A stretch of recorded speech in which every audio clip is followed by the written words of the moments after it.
नमो नमः सर्वेषां स्वागतम। आप सभी का स्वागत है। अद्य हम सर्वे मध्ये संस्कृत विषय आन्यतिवस्मि। आज हम आप सबों के बीच संस्कृत विषय लेकर आया हूँ जो कि कक्षा 10वीं का है। कक्षा 10वीं और 5वां पाठ जननी तुल्य वत्सला, यानी कक्षा 10वीं का 5वां पाठ यानी 5वां पाठ है जननी तुल्य वत्सला। इससे पहले हम लोग प्रथमा पाठ, द्वितीय पाठ, तृतीय पाठ और चतुर्थ पाठ को हम लोग खत्म कर दिए थे। अब हम लोग 5वां पाठ पे चलते हैं। और ये जो 5वां पाठ है, इस पुस्तक का नाम सेमुषी द्वितीय भाग है। मतलब सेमुषी द्वितीय भाग से यह पढ़ाई करवाई जा रही है। इससे पहले हम लोग सेमुषी वो प्रथमा भाग जो है वो नवम वो कक्षा में हम लोग देखे थे। अब हम लोग का 10th में यानी क्लास 10 में सेमुषी द्वितीय भाग को पढ़ना है। ठीक है, तो इसी का स्टोरी यानी कहानी को हम लोग देखेंगे जो जननी तुल्य वत्सला है। ठीक है, और इस कहानी का हम लोग हिंदी में अर्थ अन्वय के साथ इसका संधि विच्छेद करते हुए समझते हुए हम लोग आगे पढ़ेंगे।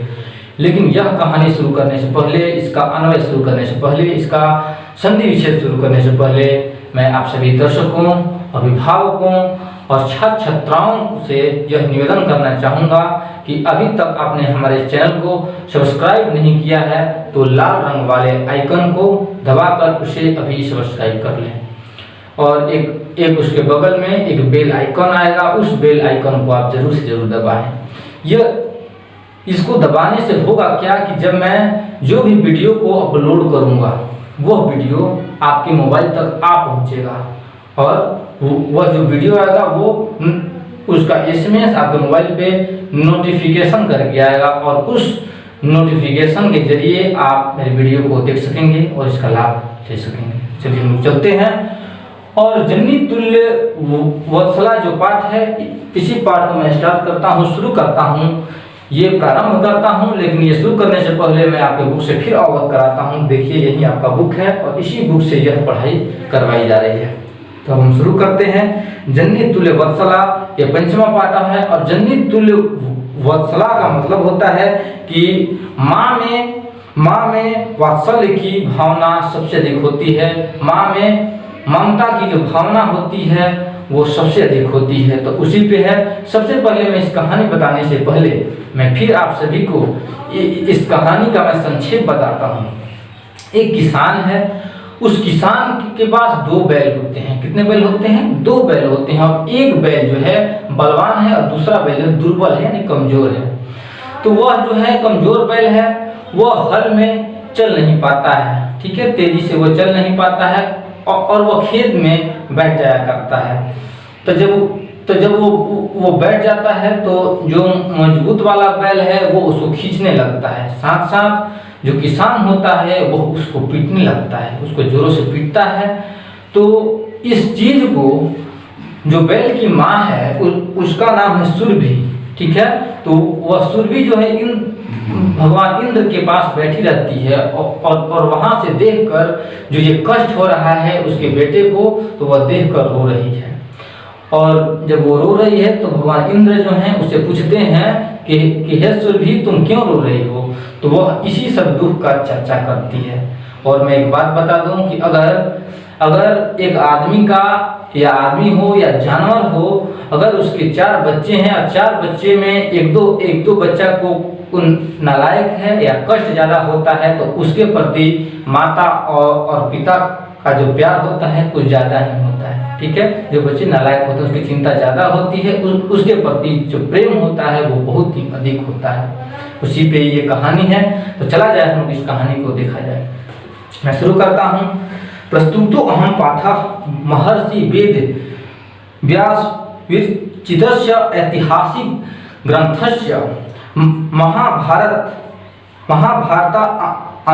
अंतर्गस्य वन पर्व इत्यतः गृहीत। मतलब प्रस्तुत पाठ जो है महर्षि वाल्मीकि द्वारा रचित ऐतिहासिक ग्रंथ महाभारत के वन पर्व से ली गई है। इयं कथा सर्वेषु प्राणिषु समदृष्टि भवनां प्रबोधयति, मतलब यह कथा न केवल मनुष्यों अपितु सभी जीव जंतुओं के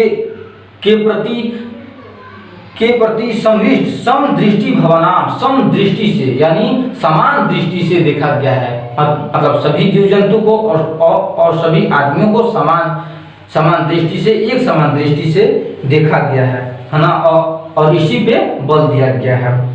अस्या अभीप्सित अर्थोऽस्ति यद समाजे विद्यमानान् दुर्बलान् प्राणिनः प्रत्यपि मातु वात्सल्य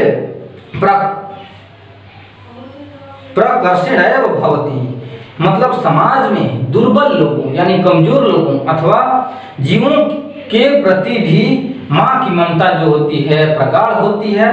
यह इस पाठ का अभिप्रेत है, मतलब यही इस पाठ में बताया गया है। चलिए अब हम शुरू करते हैं। कश्चित् कृषिकः बलिवर्दाभ्याम क्षेत्र कर्षणं कुर्वन्नः आसीत्। कुर्वन्नः आसीत् का हम संधि करते हैं, ये कुर्वन् प्लस आसीत्, मतलब कश्चित् कृषिकः मतलब कोई किसान है ना, बलिवर्दाभ्याम मतलब दो बैल, कोई किसान दो बैलों से क्षेत्र कर्षणम मतलब खेत की जुताई के लिए जुताई कर रहा है। ठीक है, कुर्वन् आसीत् है ना, कुर्वन् आसीत् मतलब कश्चित् कृषिकः बलिवर्दाभ्याम क्षेत्र कर्षणम कुर्वन्नः आसीत्, मतलब कोई जो किसान है वह दो बैलों से खेत की जुताई कर रहा था। आगे देखिएगा,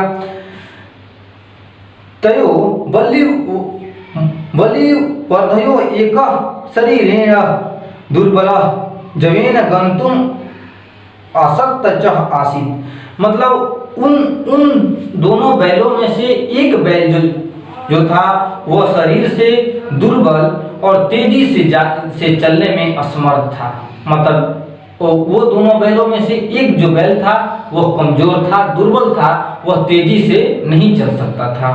आगे है देखिए, गंतुम आसक्त आसित को हम तोड़े हैं, गंतुम प्लस आसक्त प्लस च प्लस आसित। आगे देखते हैं, अतः कृषकः तम दुर्बलम वृषभम तोदनेन मुद्यमानः अवर्तत, मतलब इसलिए किसान उस दुर्बल बैल को, उस कमजोर बैल को है ना जबरदस्ती से कष्ट देकर धकेल रहा था। ठीक है, तोदनेन का मतलब होता है जबरदस्ती से उस बैल को धकेल रहा है। आगे ऋषभ हल मूढ़वाग गंतुम असक्त क्षेत्रे पता, मतलब हुआ कि वह बैल जो है हल को उठाकर चलने में असमर्थ खेत में गिर गया। अपतत का मतलब गिर गया। ठीक है, हल मुड़वा का मतलब होता है हल को लेकर खेत में गिर गया। क्रुदः कृषि बलः तमुत्थापयितुं बहुवारं यत्नं करो, मतलब तमुत्थापयितुं को हम तोड़े हैं, तम प्लस उत्थापयितुं। ठीक है, इसका हम संधि किए हैं।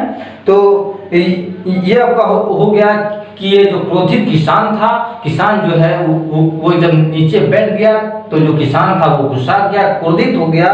तो वो क्रोधित ये किसान ने उसे उठाने की बहुत कोशिश की, उस बैल को उठाने की बहुत कोशिश की।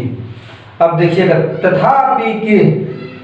तथापि वृषः नोचित, मतलब नोचित को हम संधि विच्छेद किए हैं, न प्लस उचित, तो नोचित फिर भी बैल नहीं उठ सका। मतलब खेत के जुताई कर रहा था तो उसमें एक दुर्बल बैल जो था वह बैठ गया, तो जो किसान था वो क्रोधित हो गया और उसे जबरदस्ती उठाने लगा और उठाने की कोशिश भी किया, लेकिन फिर भी बैल नहीं उठ सका। तब आगे देखिए, भूमौ पतिते स्वपुत्रं दृष्ट्वा सर्व धुनेना मातुम सुरभे नेत्राभ्याम श्रुणि अभिलाषम, मतलब जमीन पर गिरे हुए अपने पुत्र को देखकर, है ना, अपने पुत्र को स्वपुत्रम दृष्टवा, मतलब जमीन पर गिरे हुए अपने पुत्र को देखकर सब गायों की जो माता है सुरभि जो होती है वो सब गायों की माता कहलाती है। सुरभि जो है वो उसकी आंखों में आंसू आने लगा। जो ये सब देख रही थी, जो जो गाय की माता थी उसकी आंखों में आंसू आने लगा यह सब देखकर। सुरभिरिमां अवस्थां दृष्ट्वा सुराधिपः तां पृच्छत्। तब सुरभि की यह अवस्था को देखकर, जब सुरभि रो रही थी तो इस अवस्था को देखकर आगे है देखिएगा, दृष्ट्वा को देखकर इंद्र ने उससे पूछा, इंद्र ने उससे पूछा, क्या पूछा? अयि शुभे, अरे सुरभि ना, अरे सुबह कि मेवम रोदसी, तुम क्यों रोती हो, तुम क्यों रोती हो, इस तरह तुम क्यों रोती हो? तब उच्चताम वह कहती है, उच्चताम इति इस प्रकार कहती है, साच वो इस प्रकार वो कहती है उनसे, क्या कहती है दे देगा, विनोपात न वकचित दृश्यते ये दृढ़ साधिप अहम तो पुत्रम सोचामी तेन रोदीमी कौशिक। हमारा विश्वास किसी इंद्र को नहीं दिखाई देता है, हम जो रो रहे हैं ये हम क्यों रो रहे हैं ये इंद्र को दिखाई नहीं देता है। मैं तो पुत्र का दुख करती हूँ, मैं अपने पुत्र का दुख कर रही हूँ, ठीक है, हे इंद्र इसलिए रोती हूँ। इस प्रकार वह कहती है कि हे इंद्र मैं इस प्रकार रोती हूँ। आगे चलते हैं। भोवासो पुत्रस्य दैन्यम दृष्ट्वा अहम रोदिमी, मतलब हे इंद्र बेटे की दीनता दुख कर और बेटे की जो दुख है इस दुख को देखकर मैं रोती हूँ। स दीन इति जानपि कृषकः तं बहुधा पीड़यति सह क्षणेन भार मुद्धति, मतलब वह कमजोर है ऐसा किसान जानता है और ऐसा जानबूझकर भी उसे घसीट रहा है और पीट रहा है ना। और आगे है इतर युवाधुरम ओढ़ूम सना शाकनोति इदत भगवान पश्यति न इति प्रत्युचत। वह कष्ट से भार नहीं उठा पाता है और दूसरों के समान ये धूरी को ढोने में असमर्थ है, मतलब वो नहीं ढो सकता है दूसरे बैल की तरह इस हल को, ठीक है, इस जुए को वो नहीं ढो सकता है ना। तब आगे एतत् भगवान पश्यति ना, यह आप देख रहे हैं ना, जो सुरभि है वह इंद्र से कहती है कि यह आप देख रहे हैं ना, इति प्रत्युचत, मतलब इस प्रकार वह उत्तर देती है इंद्र से। तब इंद्र क्या कहते हैं, भद्रे नूनम सहस्राधिकेषु पुत्रेषु सब ये सो अपि तो अस्मिनेव एतादृशम वात्सल्यम कथम, मतलब हे कल्याणकारी निश्चित ही हजारों से अधिक पुत्र होते हुए भी तुम्हारा इसी में स्नेहाभिलाषा क्यों है? वो तुम्हारे तो 1000 पुत्र हैं, फिर तुम एक पुत्र पे अपना ध्यान क्यों देती हो? ठीक है, ऐसा मुझे बताओ। ये इंद्र कहते हैं सुरभि से। तब ये सुरभि कहते हैं इति इंद्रेण पृष्ठा सुरभि ये प्रत्युचत। तब ऐसा इंद्र के पूछने पर सुरभि ने उत्तर दिया। देखिए क्या, यदि पुत्र सहस्त्रम में सर्वत्र वसमेव में दिनस्य तु सता शुक्र पुत्रस्य व्यधिका कृपा, मतलब यदि मेरे 1000 पुत्र हैं और वो हजारों पुत्र मेरे लिए समान ही हैं, और हे इंद्र पीड़ित पुत्र होते हुए भी उस पर जो कृपा होती है वो अधिक होती है। जो पुत्र पीड़ित होता है, जो पुत्र कष्ट में होता है तो उस पे हमारा ध्यान या हर माता का जो ध्यान होता है वो अधिक होता है। आगे चला जाए, देखिएगा, बहुन्य प्रत्यानि में संतिति सत्यम तथापि अहम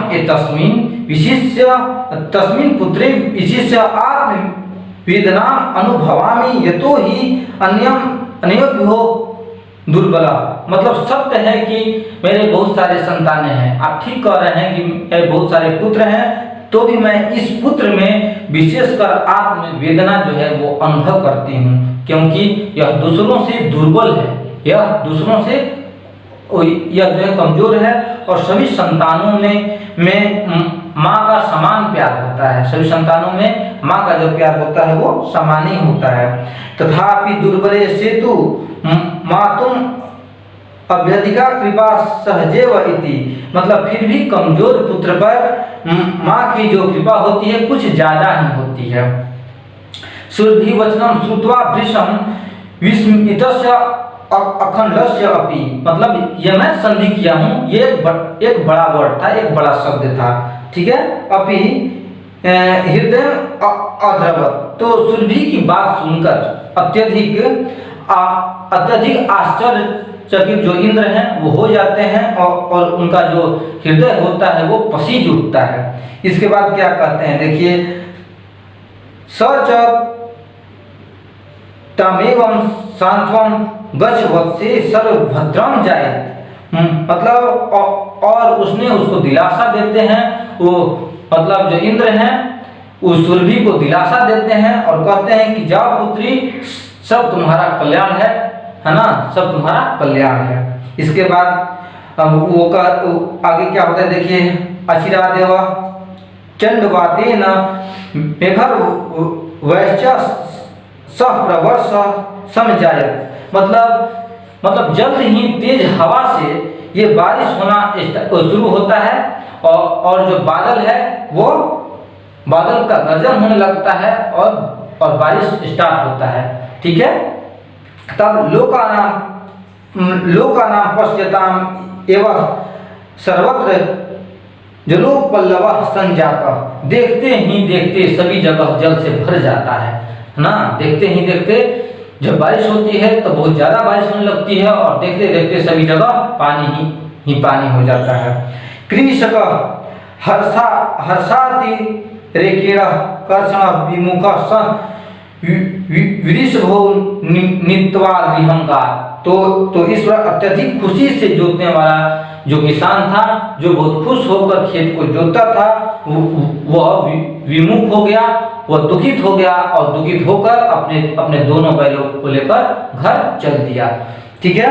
तब आगे अपत्येषु च सर्वेषु जन्नि तुल्य वत्सला पुत्रे दिने तुषा माता कृपात हृदया भवेत्, मतलब सभी बच्चों की माँ जो है वो एक जैसा प्यार करती है लेकिन कमजोर पुत्र पर वह जो है माँ बहुत अधिक कृपा करती है और बहुत अधिक उसको मानती है और जो दुर्बल होता है उसके प्रति ज्यादा उसका लगाव होता है, ज्यादा झुकाव होता है। तो इस प्रकार यह जो हम लोग का पाठ था, यह पाठ खत्म हुआ, यह कहानी जो थी खत्म हो गई। तो इस प्रसंग में गाय के मातृत्व की चर्चा करते हुए गो माता सुरभि और इंद्र के संवाद के माध्यम से यह बताया है कि माता के लिए सभी संतान जो हैं वो बराबर होते हैं, उसके हृदय में सबके लिए समान स्नेह होता है, ठीक है। उपरोक्त पाठ में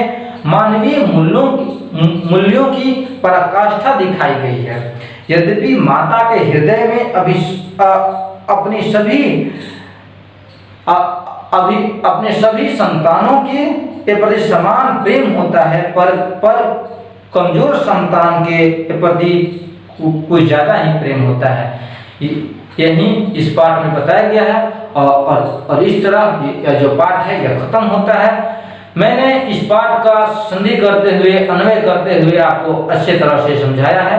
अगर फिर भी आपको कहीं दिक्कत होती हो तो आप हमारे कमेंट बॉक्स में जाकर और कमेंट कीजिए। इस तरह हम लोग का कक्षा 10 का पंचम पाठ जन्नि तुल्य वत्सला खत्म होता है। धन्यवाद।